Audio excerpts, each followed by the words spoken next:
بسم اللہ الرحمن الرحیم ان الذین کفروا وماتوا وهم کفار، یقیناً جن لوگوں نے کفر کیا اور وہ مرے اسی حال میں کہ کفر پر قائم تھے، اولئک علیہم لعنۃ اللہ والملائکۃ والناس اجمعین، ان پر تو لعنت ہے اللہ کی بھی اور فرشتوں کی بھی اور تمام انسانوں کی بھی، خالدین فیہا، اس لعنت کی کیفیت میں وہ اب ہمیشہ رہیں گے، لا یخفف عنہم العذاب، نہ ان پر سے عذاب کے اندر کوئی کمی کی جائے گی، ولا ہم ینظرون، نہ انہیں کوئی مہلت ملے گی کہ عذاب کا تسلسل ذرا سی دیر کے لیے وقفہ ہو جائے، سانس لینے کی مہلت مل جائے، ولا ہم ینظرون۔ وَإِلَٰهُكُمْ إِلَٰهٌ وَاحِدٌ، سن لو تمہارا الہ اور معبود ایک ہی الہ ہے، لا الہ الا هو الرحمن الرحیم، اس کے سوا کوئی الہ نہیں ہے اور وہ رحمان ہے اور رحیم ہے۔ اب جو آیت آ رہی ہے اس کے پڑھنے سے پہلے ایک بات سمجھ لیجئے کہ یہ جو اب 22 رکوعوں کا مضمون ہم پڑھ رہے ہیں، مجھے یہ بات آج شروع میں واضح کرنی چاہیے تھی، اس میں ترتیب کیا ہے۔ میں پہلے عرض کر چکا ہوں کہ پہلے 18 رکوعوں کی تقسیم ورٹیکل کی ہے ہم نے، 18 کو 4 رکوع ادھر، 10 درمیان میں، پھر 4 ادھر۔ یہاں اب چلے گی ہاریزونٹل تقسیم، افقی تقسیم، اور اس کی بھی شکل کیا ہے کہ 4 مضامین ہیں کہ جو تانے بانے کے ساتھ بنے ہوئے ہیں، یا 4 لڑیاں ہیں مضمون کی کہ جن کو بٹ کر رسی بنا دیا گیا۔ وہ 4 مضامین کیا ہیں؟ مسلمانوں سے خطاب میں ان کے لیے عبادات اور احکام اور شرائع، یہ واجب ہے، یہ کرنا ہے، یہ حلال ہے، یہ حرام ہے، نماز فرض ہے، روزہ فرض ہے، وغیرہ وغیرہ۔ اور 2 لڑیاں جہاد، جہاد بالمال، جہاد بالنفس۔ جہاد بالنفس کی آخری انتہا قتال ہے، جہاں انسان نقد جان ہاتھ پر رکھ کر، ہتھیلی پر رکھ کر میدان میں حاضر ہو جاتا ہے۔ جو جنگ میں گیا اس نے اپنے آپ کو موت کے لیے پیش کر دیا، بچ کر آ جائے تو بونس ہے۔ اس اعتبار سے یہ 4 جڑیں۔ شریعت کو 2 حصوں میں تقسیم کیجئے، عبادات اور پھر بقیہ احکام شریعت، معاملات، جن میں خاص طور پر شوہر اور بیوی کا تعلق جو ہے وہ سب سے اہم ہے۔ تمدن انسانی کی بنیاد وہی ہے، لہذا اس صورت میں آپ دیکھیں گے تفصیلی احکام آئیں گے آئلی قوانین کے ضمن میں۔ دوسری طرف جہاد بالمال یعنی انفاق، اللہ کی راہ میں خرچ کرنا، اور جہاد بالنفس جس کی آخری منزل قتال۔ اب یہ 4 لڑیاں اس طرح سے ہیں، فرض کیجئے ایک لال لڑی ہے، ایک پیلی ہے، ایک نیلی ہے، ایک ہری ہے، ان کو بٹ دیا گیا ہے۔ جب ایک طرف سے دیکھیں گے تو کٹا پھٹا نظر آئے گا، رنگ لال نظر آیا، پھر پیلا نظر آیا، پھر نیلا نظر آیا، پھر ہرا، پھر لال، پھر نیلا، پھر پیلا، پھر ہرا۔ تو ایسا معلوم ہوگا جیسے کٹے پھٹے ہیں مضامین۔ لڑیاں کھول دیجئے، معلوم ہوگا ایک لڑی وہ بھی بڑی مسلسل ہے، جہاد بالمال کی، ایک لڑی ہے جہاد بالنفس یعنی قتال کی، ایک لڑی ہے جو عبادات کی، ایک لڑی ہے معاملات کی اور شریعت کے احکام کی۔ یہ 4 لڑیاں، اور یہ تانے بانے کی طرح بنی ہوئی ہیں، لیکن اسی بنتی میں بہت بڑے حسین پھول موجود ہیں۔ طویل آیات اور طویل آیات، عظیم ترین آیات قرآن مجید کی، ان میں سے اب ایک آیت یہاں آ رہی ہے، اس کو میں نے عنوان دیا ہے آیت الآیات۔ ان فی خلق السماوات والارض واختلاف اللیل والنہار والفلک التي تجری فی البحر بما ينفع الناس وما انزل الله من السماء من ماء فاحیا به الارض بعد موتها وبث فيها من كل دابة وتصريف الرياح والسحاب المسخر بين السماء والارض لآیات لقوم یعقلون۔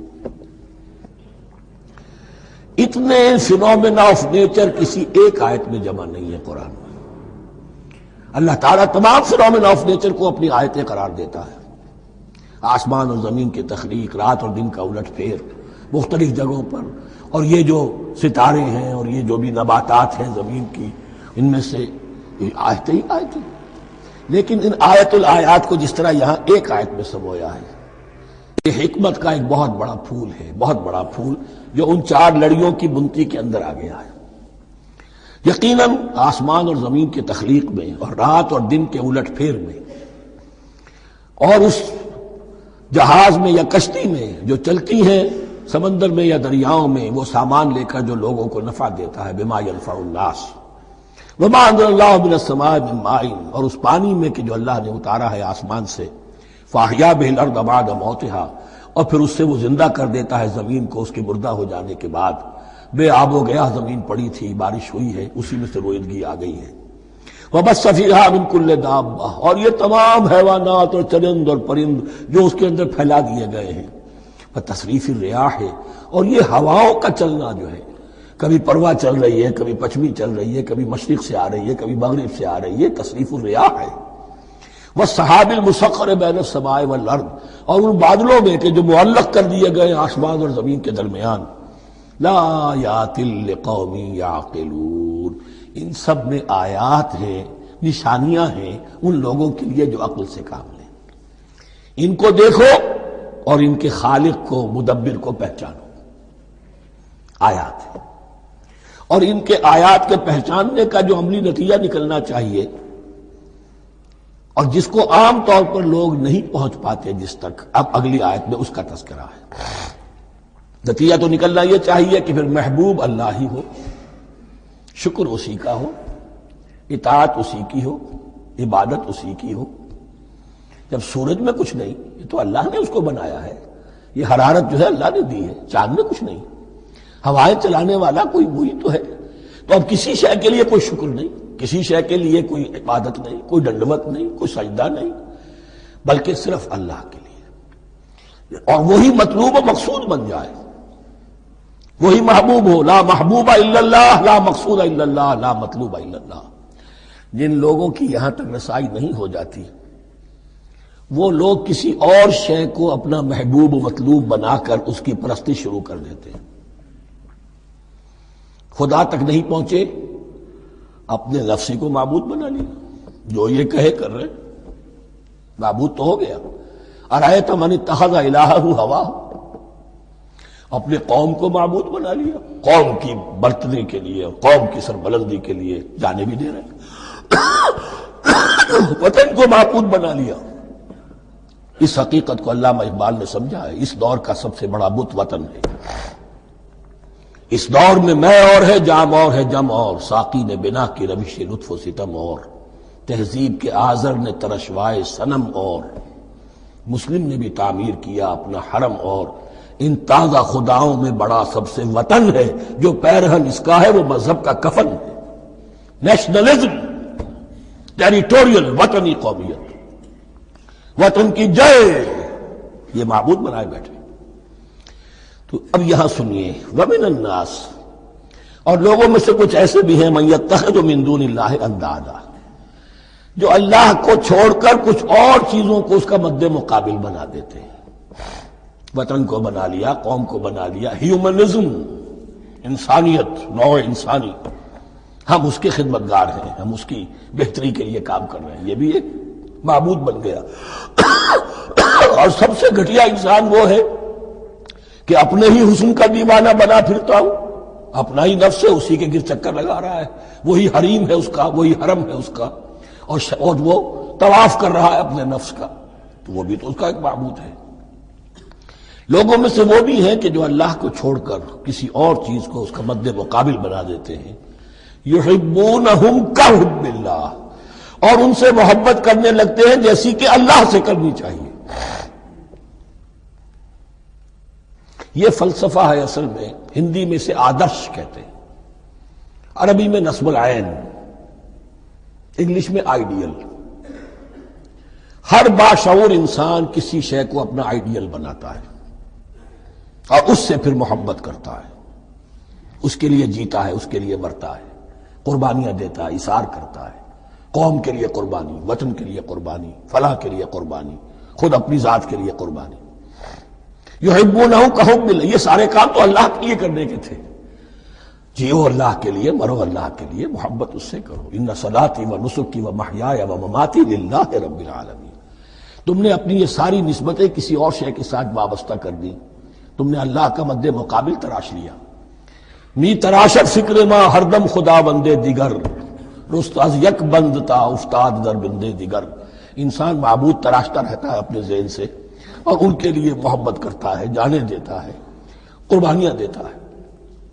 وَمِنَ النَّاسِ مَن يَتَّخِذُ مِن دُونِ اللَّهِ أَندَادًا يُحِبُّونَهُمْ كَحُبِّ اللَّهِ، یہ مضمون بھی سورہ حج میں زیادہ واضح ہوگا۔ وَالَّذِينَ آمَنُوا أَشَدُّ حُبًّا لِلَّهِ، پھر یہ لٹمس ٹیسٹ کا لفظ میری زبان پر آ رہا ہے، اور جو لوگ واقعتاً صاحب ایمان ہوتے ہیں ان کی شدید ترین محبت ہوتی ہے اللہ کے ساتھ۔ اگر یہ نہیں ہے، اگر یہ نہیں تو بابا پھر سب کہانیاں ہیں۔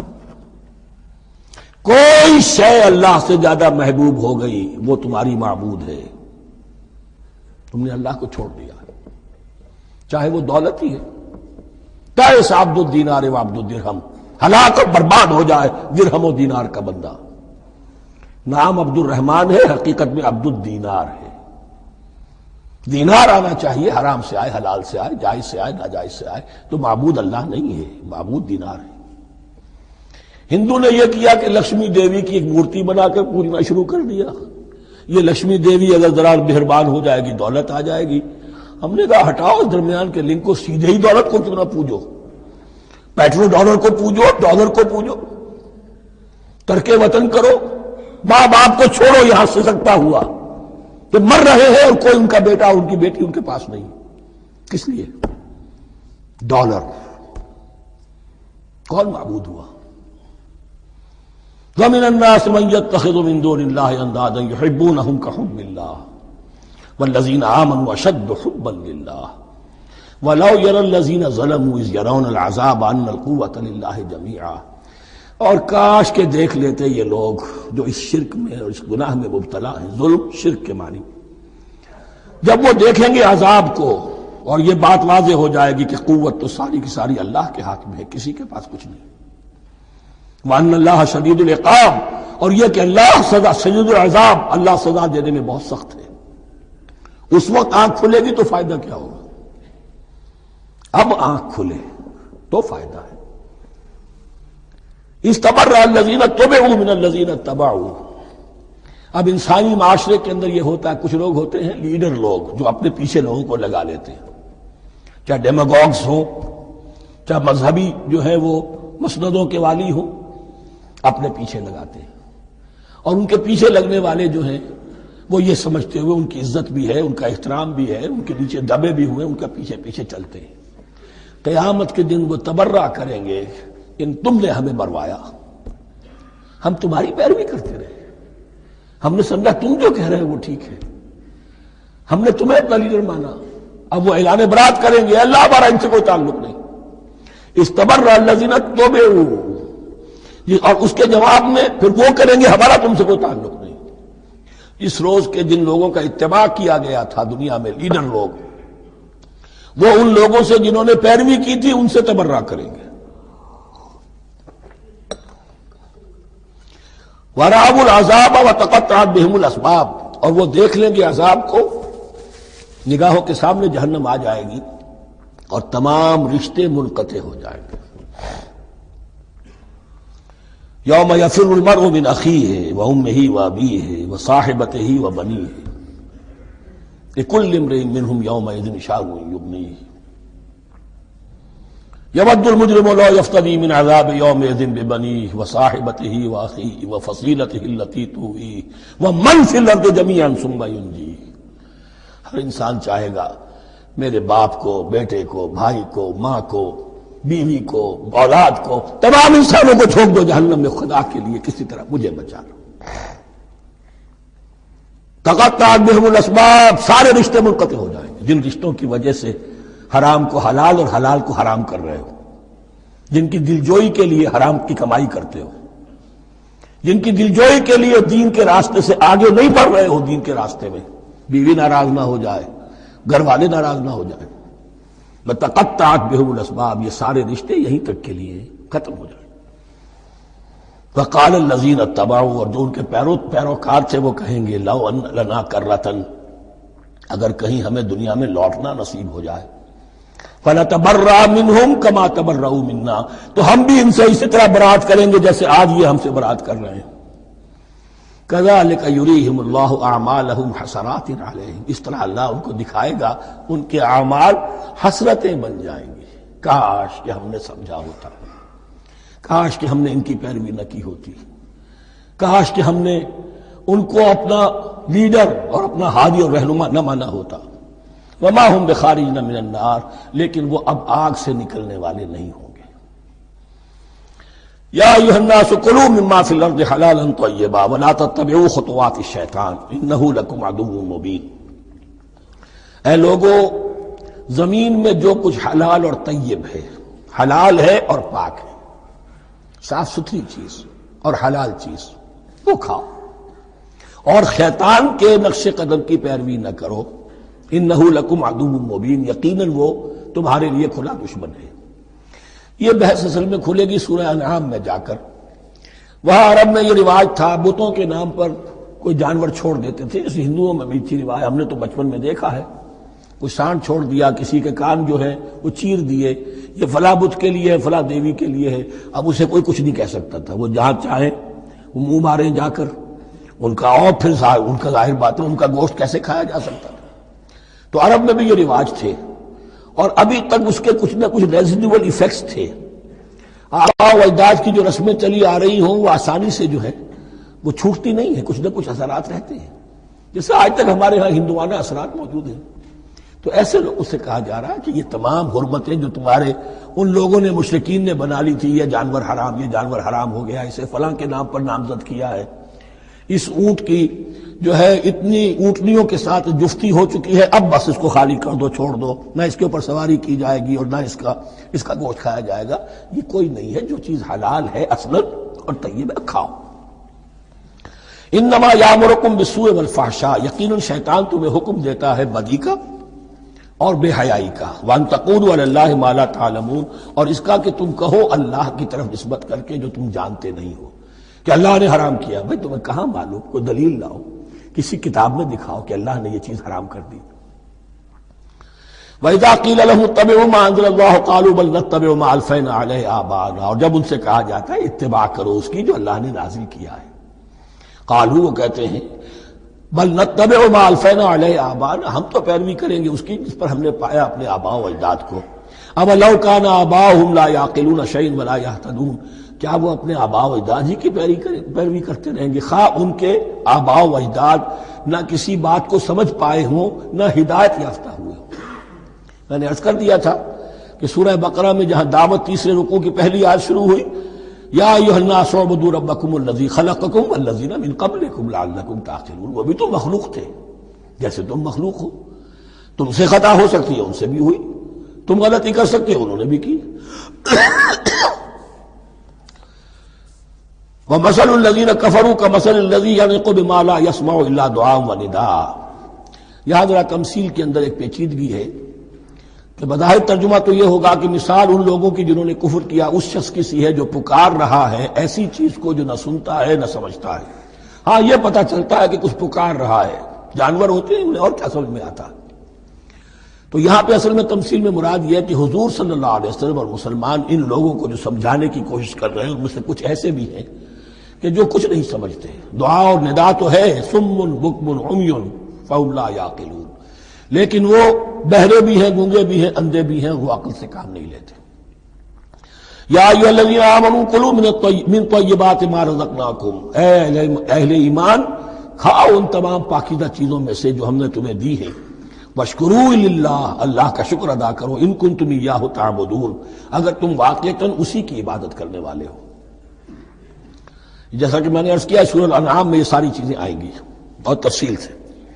انما حرم علیکم المیتۃ والدم ولحم الخنزیر وما اہل بہ لغیر اللہ، بنیادی طور پر اللہ تعالیٰ نے وہ کھانے کے جو اہل عرب میں اس وقت رائج تھے ان میں سے 4 چیزوں کی حرمت کا اعلان کیا ہے بار بار. مکی صورتوں میں بار بار ہوا ہے اور یہاں پھر یہ مدنی صورت کے اندر گویا کہ آخری بار. انما حرم علیکم، آخری بار نہیں بلکہ یہ پھر سورہ مائدہ میں پھر آئے گا مضمون. انما حرم علیکم المیتۃ، اللہ نے تم پر حرام کیا مردار کو جو اپنی آپ موت مر گیا، ذبح نہیں کیا گیا. والدم، اور خون حرام ہے، نجس ہے. اسی لیے جو ذبح کرنے کا ہمارا طریقہ ہے وہ یہ ہے کہ صرف گردن کو کاٹا جائے تاکہ اس میں شریانے وغیرہ کٹ جائے اور اکثر جو ہے خون جسم کا نکل جائے.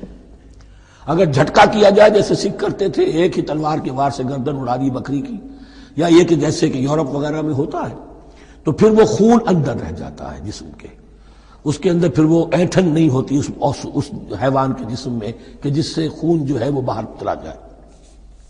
تو وہ لحم الخنزیر، اور تیسری چیز ہے خنزیر کا گوشت، اور چوتھی چیز وما اہل بہ لغیر اللہ، اور وہ کہ جس پر پکارا گیا ہو کسی کا نام اللہ کے سوا.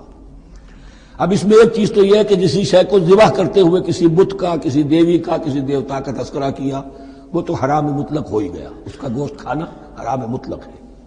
لیکن اسی کے تابع یہ ہوگا کسی بزرگ کا قرب حاصل کرنے کے لیے اس کے مزار پر لے جا کر وہاں ذبح کیا جا رہا ہے. پوچھیں گے تو ہم تو اللہ کے لیے ذبح کر رہے ہیں، تو اللہ کے لیے تو اپنے گھر میں بھی کر سکتے تھے ذبح، یہاں کیوں لائے ہو؟ اس کو تم نے کسی اعتبار سے اس صاحب قبر کا جو ہے اس کا تقرب حاصل کرنے کا ذریعہ بنایا. یہ چیزیں بھی اسی کی تابع ہو جائیں گی. اللہ کے لیے کرنا تو ہر جگہ کر سکتے ہو. ہم تو صرف ایصال ثواب کے لیے کر رہے ہیں، تو اپنے گھر میں بیٹھ کر کرو گے تو کیا ایصال ثواب نہیں ہو جائے گا؟ ٹھیک ہے اللہ، ہم یہ خرچ کر رہے ہیں، ہم نے یہ جانور ذبح کیا ہے تیرے لیے، اس کا ثواب جو ہے فلاں کو پہنچا دے. یہ ہے چار چیزیں بنیادی طور پر. فمن اضطر غیر باغ ولا عاد، ان میں بھی ایک رعایت ہے. اگر کوئی مضطر ہو گیا ہے، مجبور ہو گیا ہے، جان نکل رہی ہے اور کوئی شے کھانے کو نہیں، لیکن دو شرطیں پوری ہو، غیر باغ ولا عاد، وہ اس حرام کی طرف رغبت نہ رکھتا ہو اور نہ جو ناگزیر حد ہے جان بچانے کی اس سے آگے بڑھے. صرف جان بچانے کے لیے مردار کا گوشت بھی کھا سکتا ہے، سور کا گوشت بھی کھا سکتا ہے، جو بھی چاہے جان بچانے کے لیے، یہ رخصت ہے. لیکن اس شے کی طرف کوئی رغبت اور میلان طبیعت میں نہ ہو. یہ اللہ تو جانتا ہے. اگر تو معاملہ اس سے ہے تو اس سے تو چھپی ہوئی بات نہیں ہے. اور جتنا ناگزیر ہے جان بچانے کے لیے اس سے آگے نہ بڑھے. فلا اسم علیہ، ان دو شرطوں کے ساتھ جان بچانے کے لیے حرام چیز بھی کھائی جا سکتی ہے. ان اللہ غفور الرحیم، یقیناً اللہ غفور الرحیم. ان الذین یکتمون ما انزل اللہ من الکتاب ویشترون به ثمنا قلیلا، یقیناً وہ لوگ جو چھپاتے ہیں اس کو جو اللہ نے نازل کیا ہے کتاب میں سے اور فروخت کرتے ہیں انہیں بہت حقیر سی قیمت پر، اولئک ما یاکلون فی بطونہم الا النار، یہ لوگ نہیں بھر رہے اپنے پیٹوں میں مگر آگ.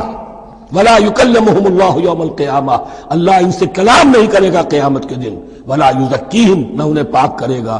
ولہم عذاب علیم، ان کے لیے دردناک عذاب ہے. اولئک الذین اشتروا الضلالۃ بالہدی، یہ ہے وہ لوگ کہ جنہوں نے ہدایت دے کر ضلالت خرید لی ہے. والعذاب بالمغفرہ، اور مغفرت اللہ کی اپنے ہاتھ سے دے کر عذاب خرید لیا ہے. فما اصبرہم علی النار، تو کتنا ہے ان کا حوصلہ آگ کے لیے. بڑے صابر ہیں اس جہنم کی آگ کے لیے، کس طرح تیاری کر رہے ہیں. ذالک بان اللہ نزل الکتاب بالحق، یہ اس لیے کہ اللہ نے تو کتاب نازل کی حق کے ساتھ. وان الذین اختلفوا فی الکتاب لفی شقاق بعید، اور یقیناً جن لوگوں نے کتاب اور شریعت میں پھر یہ پگڈنڈیاں نکالی، اختلاف کی، وہ بڑی ہی دشمنی میں اور بڑی ہی شقاوت کے اندر مبتلا ہو گئے. اس کی روح سے ناشنا ہو جاتا ہے. تو وہ ایسا ہوتا ہے کہ مچھر چھانتے ہیں اور سموچے اونٹ نکل جاتے ہیں. سودی کاروبار تم بھی کرو ہم بھی کریں گے، نہ تم ہمیں چھیڑو نہ ہم تمہیں چھیڑیں گے. ساری بحث ہوگی رفع یدین پر ہے کہ نہیں ہے، اور نماز ہو گئی کہ نہیں ہو گئی، تراویح 8 ہے کہ 20 ہے، ساری بحث اس پر ہوگی. تو یہ جو تصورات ہیں نیکی کے پرورٹڈ، کہ جیسے اندھوں نے ایک ہاتھی کو دیکھ کر اندازہ کرنا چاہا وہ کیسا ہے، جس نے اس کے پیر کو ٹٹول لیا، اس نے کہا ستون کے بارے میں، جس کا ہاتھ پڑ گیا اس کے کان پر، اس کا چھاج کی طرح ہے ہاتھی. تو مختلف جو ہے اڑائے کچھ ورق لالے نے، کچھ نرگس نے، کچھ گل نے، چمن میں ہر طرف بکھری ہوئی ہے داستاں میری. تو نیکی کا یہ تصور جو ہے تقسیم ہو گیا. یہ آیت قرآن مجید کی اس اعتبار سے عظیم ترین آیت ہے. نیکی کی حقیقت، اس کی جڑ کیا ہے، بنیاد کیا ہے، اس کی روح کیا ہے، اس کے مظاہر کیا ہے. مظاہر میں اولین شے کون سی ہے، ثانین کون سی ہے، ثالثاً کون سی ہے.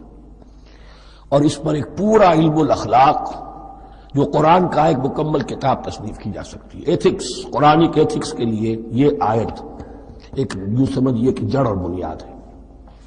لیکن یہ سمجھ لیں کہ یہ آیت یہاں آئی کیوں ہے. پس منظر میں وہی تحویل قبلہ ابھی ہے. تحویل قبلہ کے 4 رکوع 15، 16، 17، 18 یہ تو سالڈ ہے. اس سے پہلے 14ویں رکوع میں آیت تھی للہ المشرق والمغرب فأینما تولوا فثم وجہ اللہ. ادھر بھی پھر اتنی آیتیں چھوڑ کر اتنا چھوڑ کر پھر گئی لیس البر ان تولوا وجوہکم قبل المشرق والمغرب. نیکی یہی نہیں ہے کہ تم اپنے مشرق اور مغرب کی طرف پھیر دو. یہ نہیں کہا یہ نیکی نہیں ہے، نیکی یہی نہیں ہے، یہ بھی نیکی ہے. جو ظاہر ہوگا نیکی کا وہ بھی نیکی ہے، لیکن اصل سے اس کا باطن ہے. باطن صحیح ہے، نیک ہے تو حقیقت میں نیکی نیک ہے، ورنہ نہیں. ولیکن البر، بلکہ نیکی تو اس کی ہے. اب یہاں سے شروع ہوا جو نیکی کی جڑ ہے، بنیاد ہے. من آمن باللہ والیوم الآخر والملائکۃ والکتاب والنبیین. سب سے پہلے ایمان، تاکہ تصحیح نیت ہو جائے. یہ جو ایمان لائے اللہ پر، یعنی جو نیکی کر رہا ہے صرف اللہ سے اجر کا طالب ہے. والیوم الآخر، اور قیامت کے دن پر کہ اس کا کوئی اجر دنیا میں نہیں، صرف آخرت میں مطلوب ہے. ورنہ آدمی سوداگری کرے، دکانداری کرے، کپڑا بیچے، کچھ اور بیچے، دین تو نہ بیچے. دین کا کام کر رہا ہے تو اس کے لیے سوائے اخروی نجات کے اور سوائے اللہ کے رضا کے کوئی اور شے مقصود نہ ہو. والملائکۃ والکتاب والنبیین، اور ایمان لایا فرشتوں پر اور کتابوں پر اور انبیاء پر. یہ تینوں مل کر ایک یونٹ بنتے ہیں. فرشتہ لایا دین، کتاب بن گئی اور انبیاء پر آئی وہ کتاب. ایمان بالرسالت کا تعلق نیکی کے ساتھ یہ ہے کہ نیکی کا ایک مجسمہ تمہارے سامنے رہے، آئیڈیل، اسوہ. ایسا نہ ہو کہ اونچ نیچ ہو جائے. نیکیوں میں بھی ایسا ہوتا ہے، کوئی جذبات میں ایک طرف کو نکل گیا، کوئی جذبات میں ایک طرف کو نکل گیا.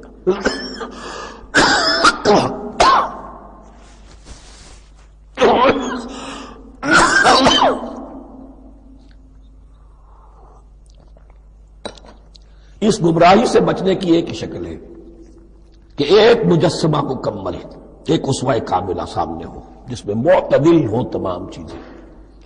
اور وہ ہمارے لیے اسوہ کاملہ محمد رسول اللہ کی شخصیت ہے. نیکی کے ظاہر کے لیے ہم انہیں معیار سمجھیں گے. جو شے جتنی ان کی سیرت میں ہے اس سے زیادہ نہ ہو، اس سے کم نہ ہو. کوشش یہ ہو، آئیڈیل یہ ہو کہ بالکل انسان حضور صلی اللہ علیہ وسلم کے اسوہ کاملہ کی پیروی کرے.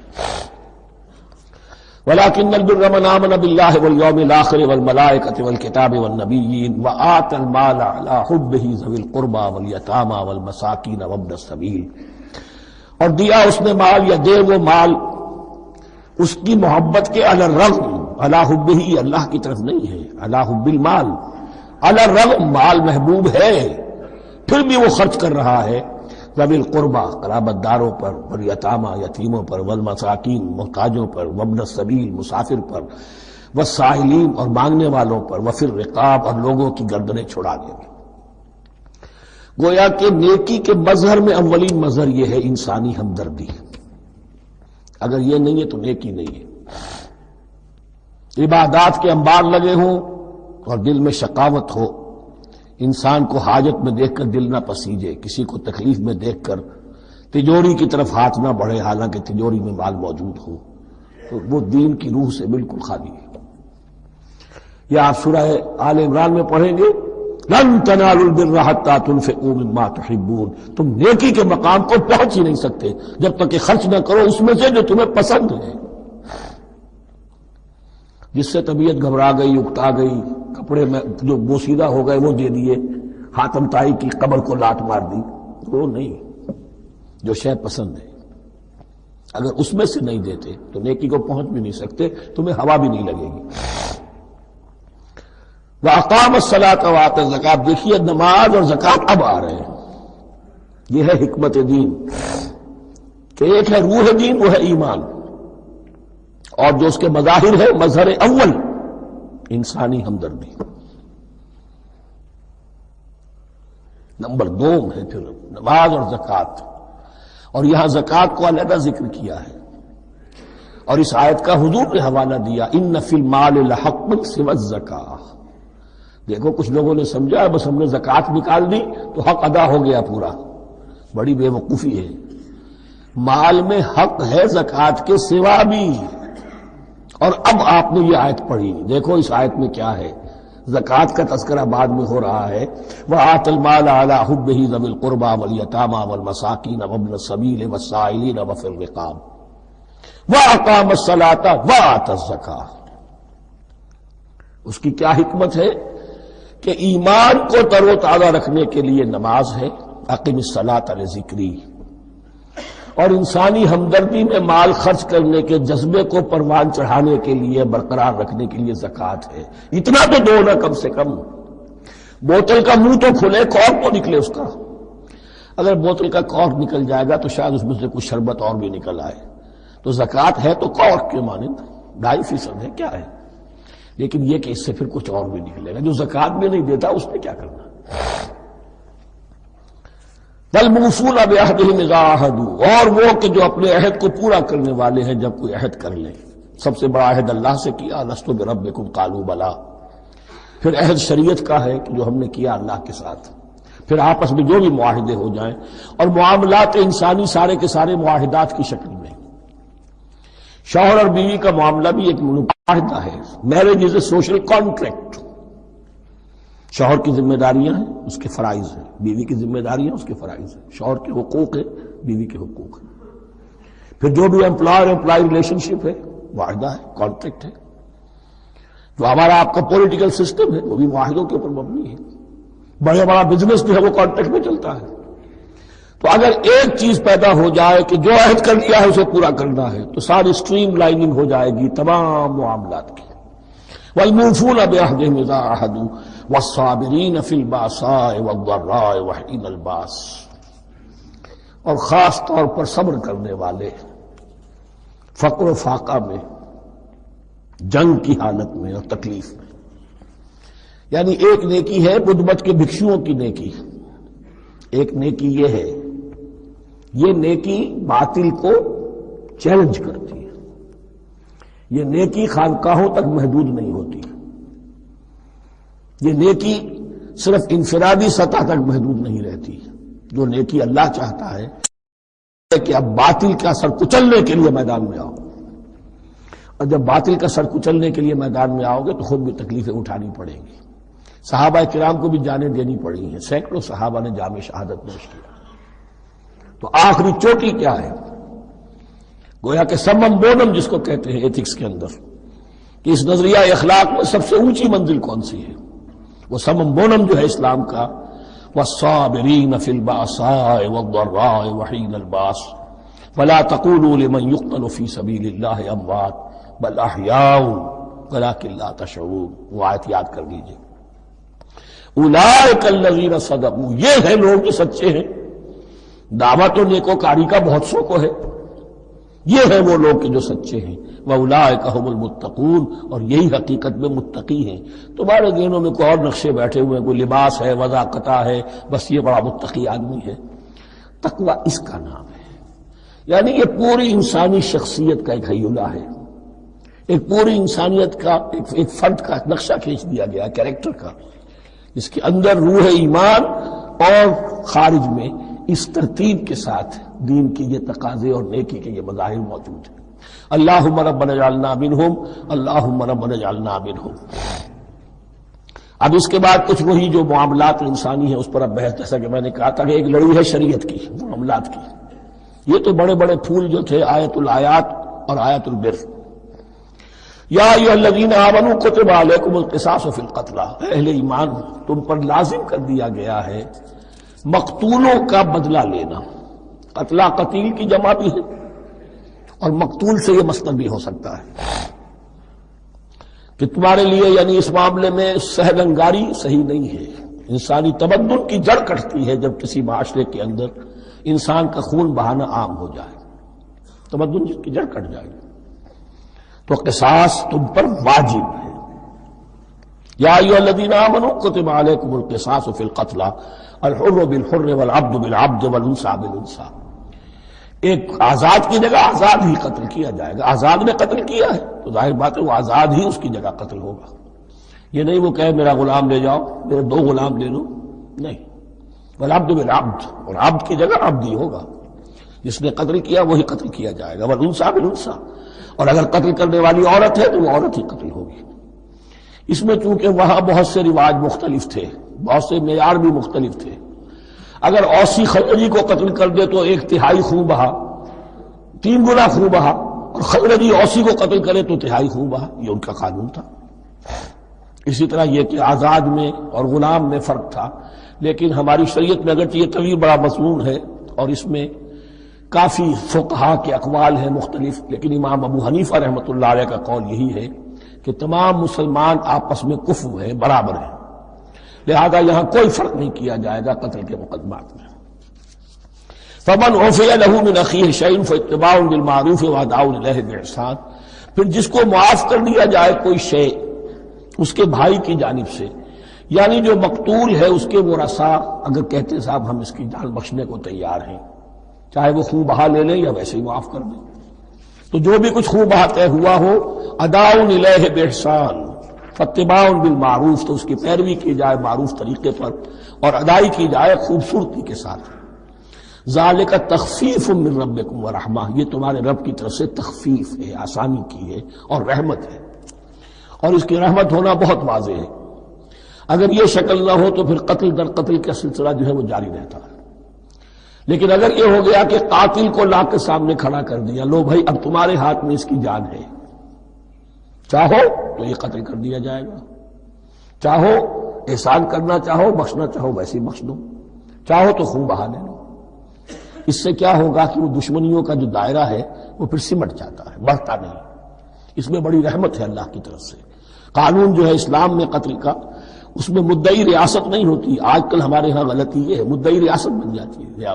یہ مدعی ہوتا ہے یہاں پر جو بھی مقتول کے ورثاء ہیں.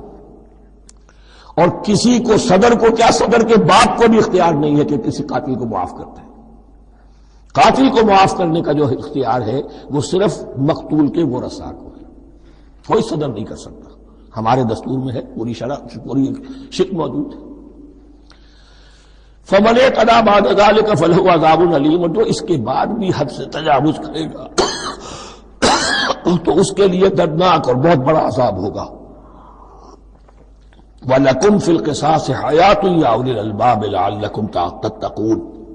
اور اے ہوش مندو قصاص میں زندگی ہے تمہارے لیے. ایک روحانی تصور ہے معاف کر دینا اچھا ہے، اسلام بھی کہتا ہے ان تعفوا وتصفحوا وتغفروا فإن اللہ غفور رحیم. لیکن قتل کے مقدمات میں سہل انگاری جو ہے وہ اچھی نہیں ہے. پیروی شدت کے ساتھ ہونی چاہیے تاکہ اس سے آگے قتل کا سلسلہ بند ہو. وَلَكُمْ فِي الْقِصَاصِ حَيَاةٌ يَا أُولِي الْأَلْبَابِ لَعَلَّكُمْ تَتَّقُونَ، تاکہ تم بچ سکو. اب کوتبہ علیکم دوبارہ آ گیا. یہ کوتبہ کے لفظ کو سمجھ لیجئے، جہاں بھی کوئی شے فرض کی جائے گی لازم کی جائے گی وہ کوتبہ ہے.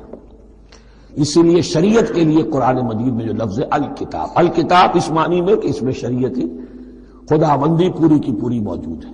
کوتبہ علیکم، کتب علیکم اذا حضر احدکم الموت ان ترک خیرا الوصیۃ للوالدین والاقربین بالمعروف. تم پر واجب کر دیا گیا، فرض کر دیا گیا جب تم میں سے کسی کی موت کا وقت آ جائے، اگر وہ کوئی خیر مال چھوڑ رہا ہو، دولت چھوڑ رہا ہو، تو اس کے لیے فرض کر دیا گیا وصیت کرنا اپنے والدین کے حق میں اور رشتہ داروں کے حق میں انصاف کے ساتھ. ابھی چونکہ قانون وراثت نازل نہیں ہوا تھا، یہ ابتدائی قدم اٹھایا گیا. وہاں ہوتا یہ تھا جو آج بھی ہندوؤں میں ہوتا ہے، جو مر گیا اس کی ساری جائیداد کا مالک جو ہے بڑا بیٹا، چھوٹے بیٹے بھی نہیں، نہ بیٹیاں نہ بیوی، کچھ نہیں. تو سارا کا سارا مال جو ہڑپ کر جاتے تھے، کسی کو کچھ نہیں. یہاں یہ کہ اب پہلا ابتدائی حکم دیا گیا، لیکن یہ آیت منسوخ ہو جائے گی سورہ نساء میں جب پورا قانون وراثت آ گیا. تو اب یہ آیت منسوخ شمار ہوتی ہے. ناسخ وہ قانون وراثت ہے جو سورہ نساء کے دوسرے رکوع میں آئے گا. البتہ اس کے ایک حصے کو حضور نے باقی رکھا ہے، وہ گویا کہ سنت نے اس کے ایک جز کو برقرار رکھا ہے، اور وہ جز یہ ہے کہ مرنے والا 1/3 اپنے مال کے لیے وصیت کر سکتا ہے کسی کے لیے، 1/3 سے زیادہ نہیں، اور وارث کے لیے وصیت نہیں ہوگی، جس کی وراثت میں حق مقرر ہو چکا ہے اس کے لیے وصیت نہیں ہوگی، وہ غیر وارث کے لیے وصیت ہوگی، کسی دینی ادارے کو دینا چاہے، کسی اور کو دینا چاہے، یتیم کو، بیوہ کو، یتیم خانے کو، ٹھیک ہے، 1/3، 2/3 میں قانون وراثت کی تنفیذ ہوگی لازماً۔ تو اس آیت کا صرف اتنا حصہ باقی رکھا ہے حضور نے صلی اللہ علیہ وسلم۔